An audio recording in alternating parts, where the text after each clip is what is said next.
வணக்கம்.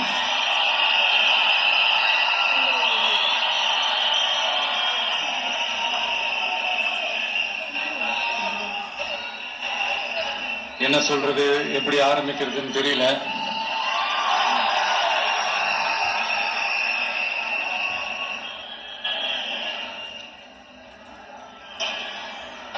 சினிமாவில் எப்படியாவது கஷ்டப்பட்டு வெற்றி அடையன்னு இருந்த ஒரு சாதாரண அசிஸ்டன்ட் டைரக்டருக்கு பிறந்த ஒரு பிள்ளையா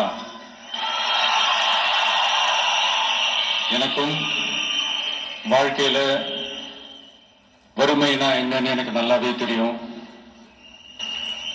பசினா என்னன்னு எனக்கு நல்லாவே தெரியும். நான் ஒன்னும் பெரிய மன்னர் பரம்பரையில இருந்தெல்லாம் வந்துடல. உங்களை மாதிரிதான், உங்கள ஒருத்த மாதிரிதான், உங்க குடும்பத்துல ஒருத்த மாதிரிதான், உங்க புள்ள மாதிரிதான், உங்க மகன் மாதிரிதான், உங்க அண்ணன் மாதிரிதான், உங்க தம்பி மாதிரிதான்.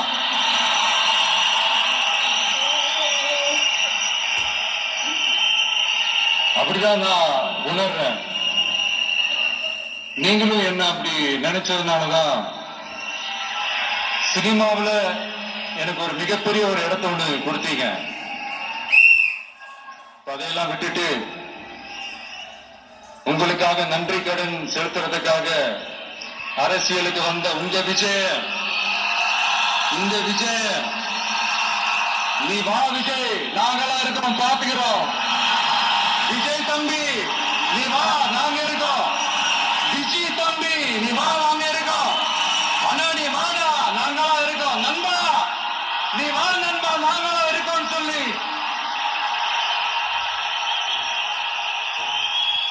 அவ்வளவு அன்பா, அவ்வளவு உறவா என்ன ஏத்துக்கிட்டீங்க. இந்த நேரத்தில் இதை நான் சொல்லணும். இந்த டிராவல்ல, இந்த ப்ராசஸ்ல எனக்கு எவ்வளவோ கஷ்டங்கள், எனக்கு எவ்வளவோ இந்த அவமானப்படுத்தினதெல்லாம் ஒரு பக்கம் இருந்தாலும், எனக்காக கூட நின்ன உங்களுக்கும் அதே மாதிரி கஷ்டங்கள், அதே மாதிரி அவமானங்கள், அதையெல்லாம் நீங்க பெருசா எடுத்துக்காம, அதையெல்லாம் நீங்க பொருட்டாவே எடுத்துக்காம, என்னோட வலிகளை, என்னோட வேதனைகளை உங்களோட தான் நினைச்சு என் கூடவே நின்று இன்னைக்கு சி ஜோசப் விஜய் எனும் நான்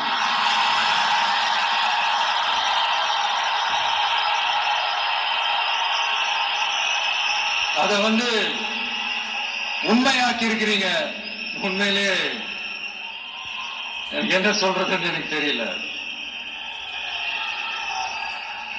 என்னுடைய உறவுகளே, என்னுடைய சொந்தங்களே, நான் ஒன்னும் தேவ தூதன்லாம் கிடையாது. நானும் ஒரு இயல்பான ஒரு வாழ்க்கை வாழ்ற ஒரு சாதாரணமான மனுஷன்தான். நான் முன்னாடியே சொன்ன மாதிரி அது செய்வேன் இது செய்வேன்னு பொய்யான வாக்குறுதிகள்லாம் கொடுத்தவங்கள நான் ஏமாத்த மாட்டேன்.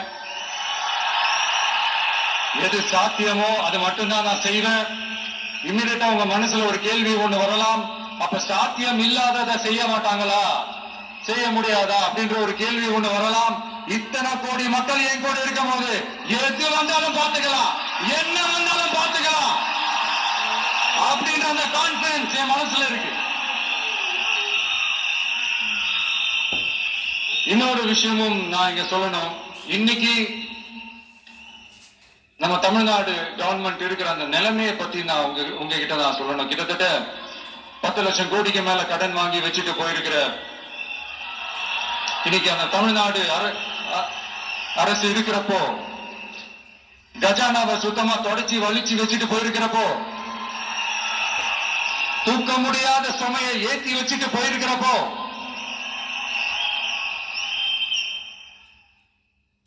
அப்படிப்பட்ட ஒரு நிலைமையில தான் இந்த பொறுப்பை நம்ம கையில எடுத்திருக்கிறோம்.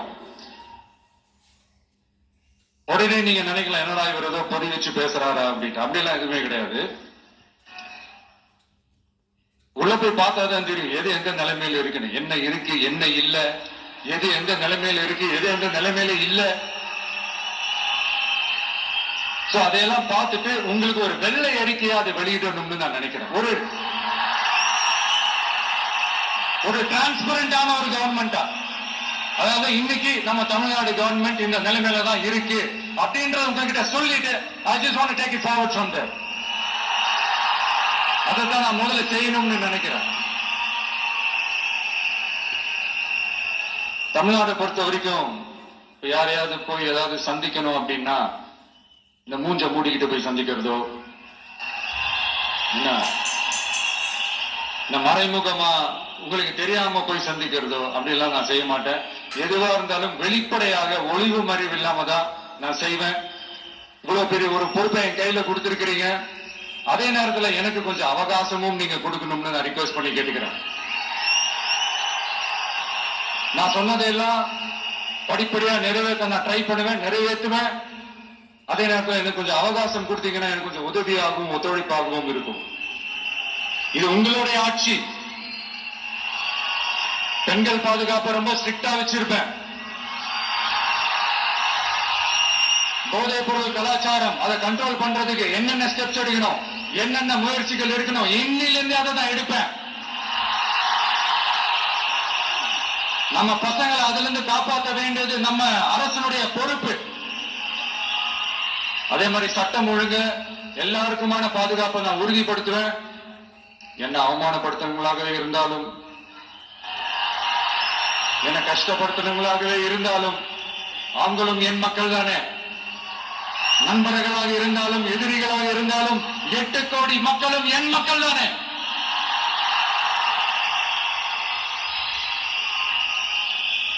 அது மாதிரி இந்த அடிப்படை விஷயங்கள், கல்வி, ரேஷன், மருத்துவம், குடிநீர், சாலை வசதி, பஸ் வசதி, இந்த மாதிரி